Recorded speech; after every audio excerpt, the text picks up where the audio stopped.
Hi friends, welcome back to study classes. तो प्यारे दोस्तों, आज बात करने वाले एक बहुत ही इंटरेस्टिंग से टॉपिक की, जो कि है कि हमारा आरबीआई डिजिटल करेंसी इंट्रोड्यूस करने वाला है। देखो, हम सभी चाहते हैं कि हमें डिजिटल माध्यम से पेमेंट करना बहुत आसान हो जाए। अभी कुछ इश्यूज हम फेस करते हैं, बिटकॉइन वगैरह को इस्तेमाल करने में हमें थोड़ा डर लगता है। हम चाहते हैं कोई ऐसी डिजिटल करेंसी आ जाए जिसे हमारा आरबीआई जो है वही अप्रूव कर दे, वही रिकॉग्नाइज कर दे या फिर वही इशू कर दे। तो आरबीआई ने भी अब सोच लिया है कि वो भी एक अपनी डिजिटल करेंसी इशू करेगा।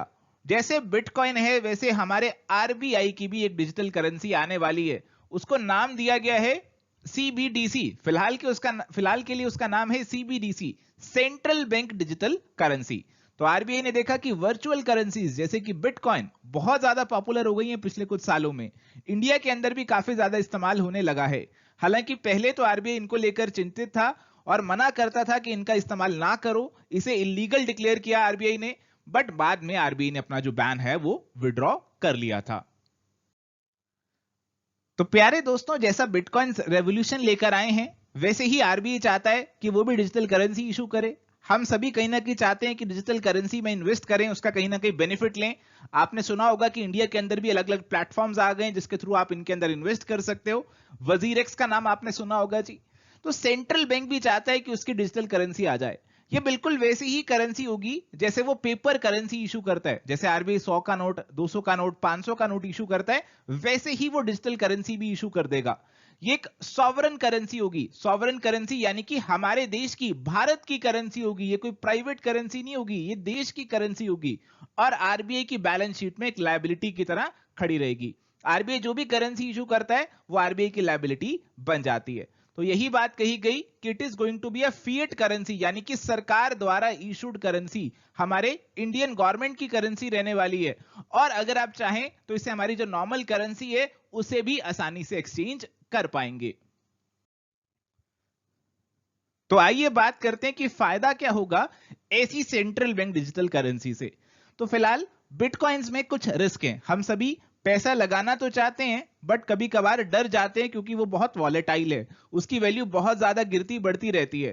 तो आरबीआई अगर ऐसी करेंसी ले आएगा तो उस केस के अंदर हमारा जो रिस्क है वो यहां पे कम हो जाएगा। हम आसानी से उस करेंसी का इस्तेमाल कर सकेंगे। हमारी कैश पे डिपेंडेंसी कम हो जाएगी। सरकार के लिए भी फायदा होगा, आरबीआई के लिए भी फायदा होगा। क्यों होगा? क्योंकि हमारा जो साइनरेज जो है यहां पे बढ़ जाएगा। देखो, आरबीआई करेंसी जो इशू करता है, जैसे आरबीआई ने मान लीजिए करेंसी नोट्स इशू किए, अब वो नोट प्रोडक्शन करने की कुछ खर्चा होता है। जैसे 500 का नोट बनाना है तो उसमें कुछ खर्चा तो होगा ना, प्रिंटिंग में, कागज में।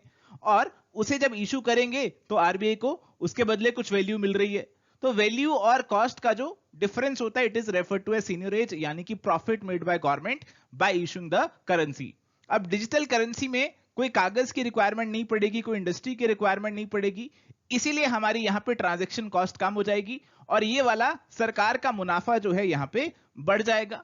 इसी के साथ साथ हमारा जो सिस्टम है पेमेंट्स का वो ज्यादा रॉबस्ट हो जाएगा, एफिशिएंट हो जाएगा, ट्रस्टेड हो जाएगा। हमें भरोसा होगा आरबीआई वाली करेंसी के ऊपर। वेल रेगुलेटेड होगा, इसे आरबीआई जो है रेगुलेट करेगा।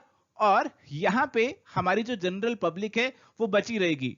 वो वॉलेटाइल प्राइवेट वर्चुअल करेंसीज में इन्वेस्ट करने की बजाय आरबीआई की डिजिटल करेंसी में इन्वेस्ट करेगी।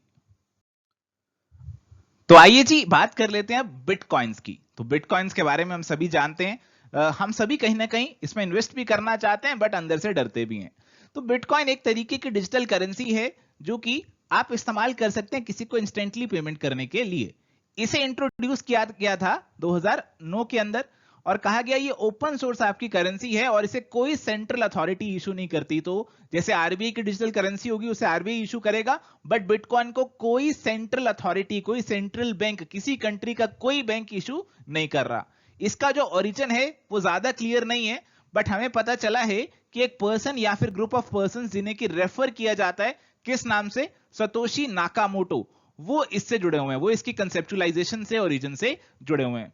और जो भी इसकी ट्रांजैक्शंस हुई हैं, जो भी बिटकॉइन के अंदर ट्रांजैक्शंस हुई हैं, वो सभी पब्लिकली अवेलेबल हैं एक ओपन लेजर में। बट हाँ, वो अनोनिमस हैं और एक इनक्रिप्टेड फॉर्म में है, जिसे यहां पे ब्लॉक चेन का नाम दिया जाता है।